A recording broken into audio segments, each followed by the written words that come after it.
Hi guys, so I wanted to make a video explaining what's going on right now with the Supreme Court and this new petition from the city of Grant Pass, Oregon. This is going to be like a faceless video. I kind of just wanted to show myself and kind of say thank you so much for all the support and love that I have been getting. And please enjoy the video. If you are someone who is currently experiencing homelessness, or if you're a veteran experiencing homelessness, please see the link below in my bio so that you can find resources.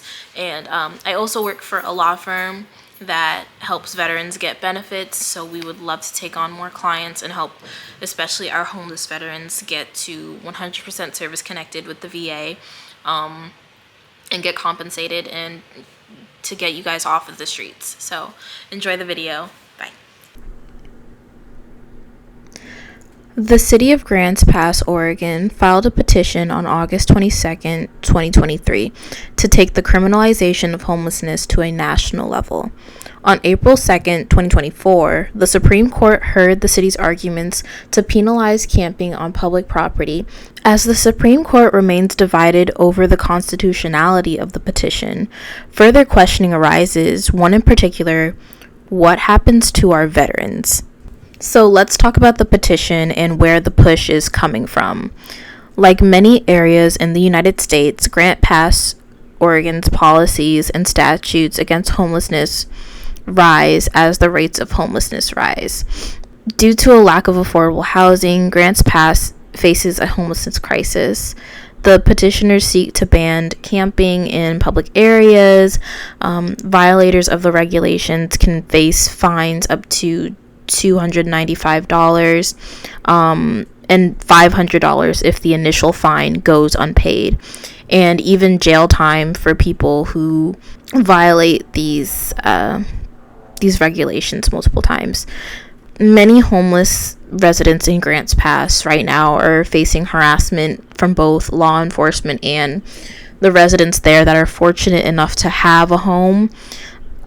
And now the city is fining homeless people for using materials to protect themselves from the elements, like cardboard boxes, pillows, blankets, and other materials, they consider it to be littering. As the criminalization of homelessness reaches further extents, one cannot help but wonder, is punitive action truly the right direction to go? What will be decided by the Supreme Court is if, under the 8th Amendment, this petition is cruel and unusual punishment to punish people who have no ample housing alternatives, systematically or relatively. So back to that question of what happens to our veterans, because a lot of our veterans, they are on the streets, unfortunately. The Veteran Affairs Department is not doing their duty in helping our veterans. Transitioning from military to civil life, thousands of veterans slip through the cracks of society and find themselves homeless. According to the Military Times, around 35,000 or more veterans are experiencing homelessness, and that was only in January 2023. The statistics on veterans experiencing homelessness has seen one of its biggest spikes it's ever seen within the last 12 years. So non-combat veterans and veterans from recent wars are affected, but those who served in the late Vietnam and post-Vietnam eras are at the highest risk of becoming homeless. So the odds are even more unfavorable for those who face disabilities. So now it's kind of like, those who once served our country are now being criminalized for not having the capital to rest their head between four walls. It's very crazy, but in summary, this ruling will determine whether cities can arrest homeless people around the country, unveiling the structural inequities of homelessness and how our U.S. veterans have fallen through the cracks. Though many anticipate that the Supreme Court will find the petition to be a violation of the 8th Amendment, adding to the Ninth Circuit Court deeming the enforcement of the petition cruel and unusual punishment, we are still left with the reality of homelessness, and moreover, the perfidy of those who served our country. They are still experiencing homelessness. You can really see that the stigma of homelessness and how the homeless end up in their disposition has reached new levels with grants pass, and the nuance and propensity of becoming homeless is overlooked by many, and now it may be even further overlooked by the federal government. As homelessness unfortunately continues to be a debate within this country, I kind of wanted to point you guys towards resources. There's one, Invisible People.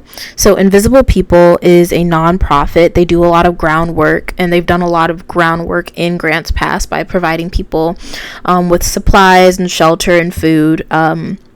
They are really like a pioneer for educating the public on homelessness by giving the homeless a voice through media outlets.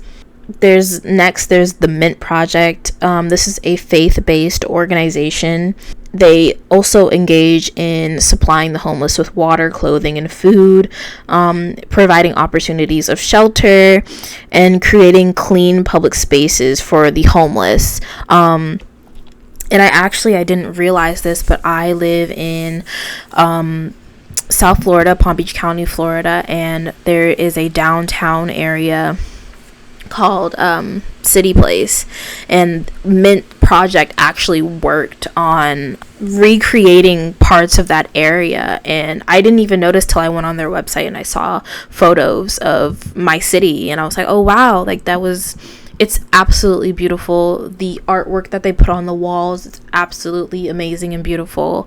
And it makes me feel even a bit, well, I wouldn't say even better, but a bit better knowing that it was done by the Mint Project for the purpose of, making people who are unfortunately homeless just feel a bit more comfortable, and they're in a cleaner space, So through group volunteering, they have reached hundreds of people facing homelessness.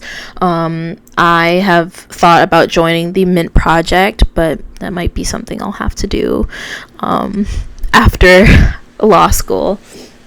And then lastly, the last resource that I'm listing is the National Alliance to End Homelessness. They were founded in 1983. The National Alliance to End Homelessness, or the Alliance, is a national voice for homelessness solutions, creating policies and resources for people facing homelessness, and conducting research to achieve solutions for facing homelessness. So, thank you guys so much for listening. I think what is happening to people who are facing homelessness is absolutely heartbreaking. It's really devastating. And I'm also extremely I'm disheartened and very disgusted by how a lot of our federal and state leaders have chosen to handle this massive crisis of homelessness. People are being criminalized. People are being treated as if they are subhuman, and I think the worst part about it is just the stigma of homelessness. When you think about someone who is homeless, many people automatically assume that they just use drugs. They're homeless because they use drugs. They're on some kind of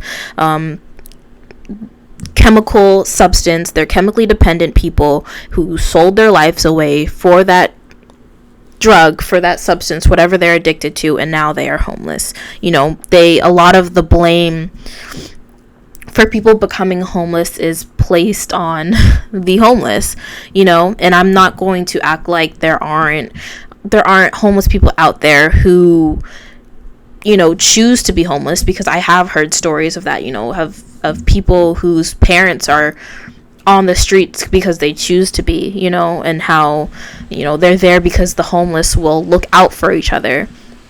And I also don't blame them for having that kind of mindset, because the way that homeless people are treated is, it's absolutely asinine to me, you know. You know, homeless people aren't like evil, you know.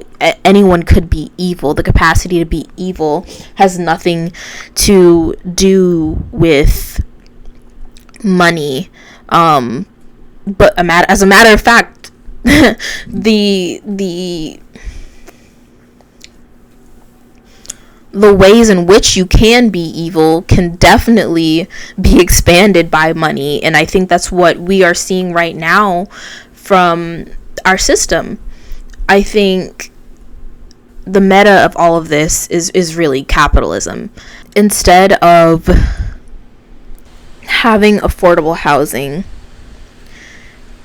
instead of creating shelters and places for people to rehabilitate and to go back into this capitalist society, which would benefit the capitalist society, they have chosen the route of further expanding the rich and the poor. There's a huge gap. And these people who have the money are also in positions of systematic power. You know, they're senators, they are vice presidents of companies. It's just really ridiculous, you know. But I also don't want to, as much as it disheartens me, I still have hope. Maybe it's because I'm young. I still think that someone, somewhere, somehow, this problem, it will have to be dealt with, you know. I mean, honestly, when I was doing the research for what was happening in Grants Pass, I was very just heartbroken, because a lot of these people, they're just everyday people, you know. They just couldn't afford their rent because their husband died, or because they got cancer, they got sick, and they are just being harassed by law enforcement, constantly just disrespected. You know, the fact that they're homeless is constantly just being thrown in their face. You know, they're trying to sleep on a park bench. It's like 3 a.m. Someone drives by and just honks their horn and blares, and it blares, and they just yell at these people simply just because they're homeless. And they feel that they feel entitled to it just because they have a home.